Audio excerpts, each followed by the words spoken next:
Caitlin Clark is way more important to the WNBA than Tiger Woods was to men's golf, even though he was huge. And to then see this negativity, like why? And what should have been done? I looked seriously at the leadership of the WNBA. And how could you not be prepared for this moment? You've seen it happening in the Big Ten. You've seen it in Iowa. You see these TV ratings. Because I don't think anyone can argue Caitlin Clark has changed the game. She changed it in college and in the WNBA. We know she broke all those records in college. But what was it about Caitlin that has just garnered so much attention and changed things the way that she has? You know, Rihanna, obviously she's a basketball player, clearly, as you can see, but she's also an entertainer. And it seems like every story or excerpt or interview that Christine does turns up the heat a little bit more on what Caitlin Clark's first year in the WNBA looked like and the lack of preparation from the league level to the players to, you know, even logistically. This league was not ready for this phenomenon to take over. This league is full of drama, absolute drama. Now, we knew when Christine Brennan, the journalist who wrote the upcoming Caitlin Clark book, the stories emerging from this book is going to light the league on fire. I mean, seriously. We got an altercation between Brennan and Dejanay Carrington. It doesn't even have to do with the eye gouge, which we know Dejanay flipped her wig off over. And this person said, well, this is probably the biggest thing that happened in the WNBA since Maya Moore. And Maya Moore is a great basketball player and deserved to have the kind of attention that Caitlin Clark is getting, but never got it. The notion that the WNBA wasn't ready for this, couldn't believe that this could happen, I think it set in motion so many of the issues and the conversations we've had about the jealousy and the concern that we see from some of the players, the cheap shot hits, Kennedy Carter last year and Marina Mabry this year, Dana, that it just was the sense that this incredible thing is happening to the WNBA and the league seems completely, utterly unprepared for it. What if the biggest opportunity in your history was staring you right in the face and you were too blind to see it? For the WNBA, that nightmare became a reality. And now, a single book is exposing every single receipt of their failure to the entire world. Veteran sports journalist Christine Brennan's new biography on Caitlin Clark has shot to the top of the bestseller lists. But this is no celebratory puff piece. It's a damning indictment of a league that was spectacularly unprepared for its own savior, and the panic spreading through the WNBA offices is now impossible to contain. Christine spoke with somebody from the W who she did not name, and she asked that person, do you know how big this is going to be? And that person responded, yeah, this should be the biggest thing since Maya Moore. Now, Maya Moore is an all-time great player. Maya Moore has never sniffed what Caitlin Clark has meant to the profile of women's basketball. And Christine Brennan was shocked that they would compare it to that. The story of the league's incompetence began long before Clark ever stepped on a professional court. It started with a single, baffling comparison that revealed just how catastrophically out of touch the leadership was. Brennan's book reveals that just after Clark declared for the draft, she called a top league official to see if they understood the hurricane that was coming. That official compared Clark's potential impact to the arrival of Maya Moore. While Moore is an all-time great, she never came close to generating the cultural tidal wave Clark had already created in college. It was a comparison so short-sighted, so wildly inaccurate, that it served as the first warning flare. A flare the entire league chose to ignore. They didn't see a once-in-a-generation phenomenon. They saw just another top draft pick. And that catastrophic miscalculation would set the stage for every disaster that followed. People are doing a really good job promoting it for. I mean, for the folks who are against the Brennan notion or the promotion, they surely are doing a lot of promoting for her. I mean, Dejanay Carrington. With the front office completely asleep at the wheel, the welcome wagon for Clark never arrived. Instead, she was met with hip checks, cheap shots, and a level of physical aggression rarely seen against a league's star player. The infamous shoulder check from Kennedy Carter wasn't just a hard foul. It was the public face of a league-wide problem. Brennan's book details the relentless poking, shoving, and intimidation Clark faced. Treatment that would be unthinkable for stars like LeBron James or Steph Curry. This wasn't just rookie hazing, It was a clear message fueled by professional jealousy. And with the league refusing to step in and protect its number one asset, it sent a silent but clear signal to the rest of the players. Anything goes. This created a toxic Mean Girls environment, where a rising star was punished for her excellence instead of being celebrated. But while some players were trying to send a message on the court, the fans were sending a very different one with their wallets. Hey, what's going on, y'all? This is Deuce on the court. This is GT. Look, I just met a young fan right here who traveled over 852 miles to CCC. We gonna make sure you get this box checked off, all right? So y'all stay locked in, all right? Let's get it. I love you. Let's talk numbers, because they don't have feelings and they don't lie. Brennan's book lays out the brutal mathematical truth of the Clark effect. When Caitlin Clark was healthy and playing for the Indiana Fever, the team averaged an incredible 1.81 million viewers per game. The moment she went down with an injury, that number plummeted to just 847,000. That's a 53% drop overnight, exposing how the entire league's relevance had become dependent on a single player. Ticket prices told the same story. With Clark on the court, average ticket prices soared to $137. Without her, they crashed by 70%. And arenas that were once sold out suddenly looked half empty even with discounted seats.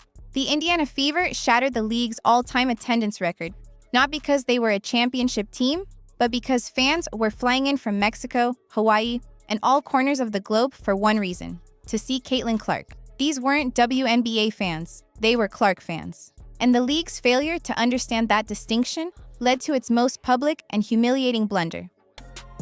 We're going on vacation to Las Vegas, and we are going to go see Caitlin Clark at the Indiana Fever against the Aces. No way! We already have tickets. Really? Really? Thank you. Thank you. Caitlin Clark, once in a lifetime opportunity. Thank you, guys. You'd think an organization would do anything to showcase a global asset like that on the world's biggest stage. Instead, USA Basketball committed an act of unbelievable self-sabotage. They left Caitlin Clark off the 2024 Olympic team. Brennan's book helps expose the pathetic reasoning behind the decision. Sources revealed the selection committee was terrified of a social media backlash from fans if Clark was on the team but didn't get enough playing time. They were so concerned about a few critical posts on X that they sacrificed a monumental viewership and marketing opportunity. The result was a PR disaster. The U.S. women's gold medal game turned in its worst viewership numbers since 2008. The ultimate embarrassment came later, when selection committee member and coaching legend Dawn Staley admitted on NBC that if they could do it over, Clark would be in really high consideration, because she was playing head and shoulders above many others. It was a stunning admission of a colossal error in judgment, one that exposed how deep the league's fear of Clark's power truly ran. All right, Black and White sports supporters, let's talk about Dejanay Carrington, because she's angry. Dejanay's mad. That's right, she's mad about Christine Brennan's book and some of the stories that are emerging from said book. Now, what's interesting about what it is that Dejanay's saying here is you do realize there were witnesses to said story that came out.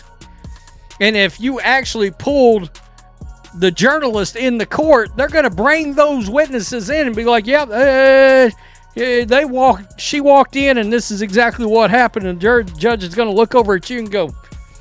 That fear is rooted in a simple, absurd power dynamic. In her rookie year, the WNBA paid Caitlin Clark a salary of just $76,000. Meanwhile, her endorsements with global giants like Nike, Gatorade, and Wilson are estimated to be worth a staggering $40 million a year. Let that sink in. The league's most valuable player earns over 500 times more money from her side deals than she does from her actual employer. This isn't just a pay gap. It's a power chasm. It proves a terrifying truth that WNBA executives are desperately trying to ignore. The WNBA needs Caitlin Clark far, far more than she will ever need them. She brings them viewership, ticket sales, and mainstream relevance. They bring her a salary that amounts to a rounding error in her bank account. And when one person holds that much power, it leads to a shocking question the league never wanted anyone to ask. Olympics ended in Paris, came back, went to Indy, and I was with the Fever every step of the way. Wow. I got a chance to ask her 40 to 50 questions. Everything was, nothing was off limits. And she is, as I say in the book, she's 22 going on 40 or 50. Everything you can thrown tell. at her. I asked her about her like of the Taylor Swift post about Kamala Harris, endorsing Kamala Harris. Would she be endorsing her? You could ask those kinds of questions. Most athletes, as you know, aren't happy when you ask those questions. She looks you in the eye. She gives you long answers. She's direct. She's also very, very funny. And everything was thrown at her. And she handled it in a beautiful way. I say this to a lot. What if she just left? This is the unthinkable threat that looms over the entire league. A possibility given life by the reporting in Brennan's book. With her monumental contracts with Nike and Gatorade, the idea of a Nike-Clark League isn't just a fantasy. It's a plausible business venture. Brennan herself acknowledged that with the backing of these corporate giants, they could absolutely put it together in a couple of years. Imagine a league built around Clark, where players are paid what they're worth and the marketing is handled by the best in the world. This is the existential threat born from the WNBA's own making. Their failure to protect her, their refusal to properly value her, and the jealousy they allowed to fester have created an environment where a rival league is no longer a joke, but a legitimate danger. This is a perfect textbook example of Mean Girls. Woman-on-woman indirect violence. Snubbing a woman who's excellent simply because she got honored. This is an unbelievable example of the ways in which when a woman is excellent or ambitious, other women go silent. Or we start to ask the question, is she likable? That's not relevant. This isn't about likability. This is about whether or not she's excellent. So, sports writers and the public vote her as one of the best point guards in the country. Other women, 9th best. So the men are scratching their heads. This is why we need ampleship. Women supporting other women in front of witnesses because they're excellent. Here in Iowa, we were the first to realize Caitlin's pull on fans.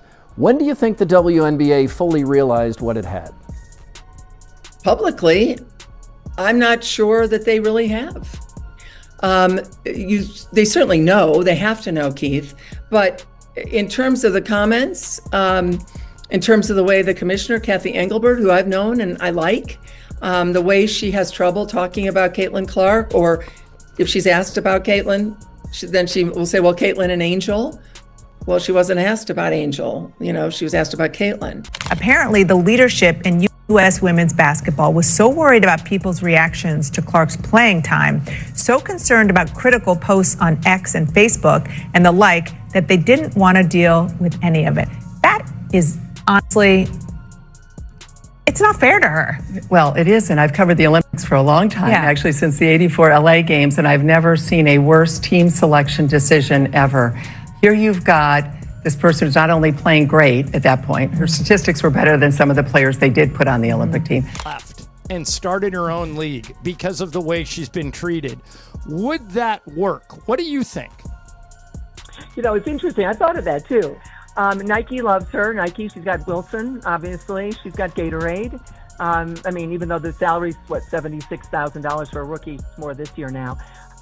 She's making, $28 million just from Nike alone, according to Wall Street. So she's at, $40 million, whatever. Okay, so fine. So she's doing great. And if Nike said, we're going to make the Nike Clark League, right? It would take, obviously it takes a few years to get the arenas and whatever, but the TV contract, it's Caitlin. In the end, Christine Brennan's book didn't create this crisis. It simply held up a mirror to the WNBA and forced it to look at its own reflection. The reflection showed a league consumed by incompetence, jealousy, and an irrational fear of the very star who was lifting it out of obscurity. The league was handed a golden goose, a once-in-a-lifetime opportunity to launch into the stratosphere of professional sports. But instead of building a golden empire around her, they nearly fumbled it all away. The story of Caitlin Clark's rookie year is no longer just about basketball. It's a cautionary tale about what happens when an institution fails to recognize the revolution happening right under its own roof.